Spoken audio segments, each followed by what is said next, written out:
السلام علیکم ورحمۃ اللہ وبرکاتہ جی۔ تو آج ہم غرناطہ سے نکل رہے ہیں۔ اس میرے سامنے الحمراء پیلس ہے۔ تو غرناطہ کے لیے علامہ اقبال رحمۃ اللہ علیہ نے ایک نظم لکھی تھی، یعنی بیسیکلی اسپین کے لیے لکھی تھی۔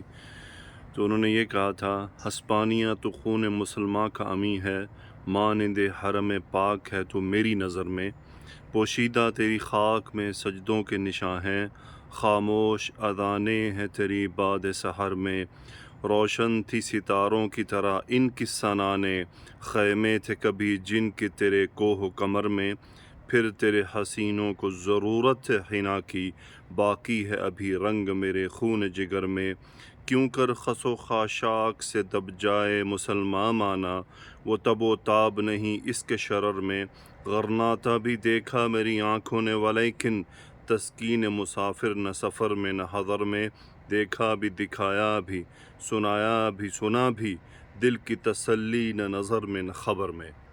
تو یہ علامہ اقبال رحمۃ اللہ علیہ نے غرناطہ کے فائنل ٹور کے بعد یہ نظم کہی۔ اس میں ایک جملہ جو مجھے بہت ہی پسند آیا، اس میں غم بھی ہے، دکھ بھی ہے، لیکن ایک پازیٹیو چیز بھی ہے کہ یہ سب مسلمانوں کا تھا۔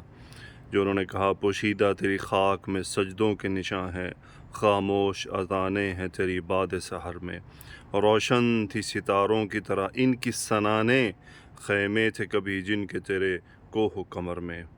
یہاں انہوں نے یہ جو جملہ ایک بولا کہ پھر تیرے حسینوں کو ضرورت ہے حنا کی، یہاں انہوں نے حسینوں سے مراد مسجد قرطبہ لی ہے، اور یہ الحمراء پیلس لیا ہے، یعنی مسجد قرطبہ اور الحمراء کو انہوں نے یعنی حسینوں سے تشبیہ دی ہے کہ ان کو پھر جو ہے مہدی کی ضرورت ہے، یعنی یہاں مسلمان آئیں، بسیں، ان کو آباد کریں۔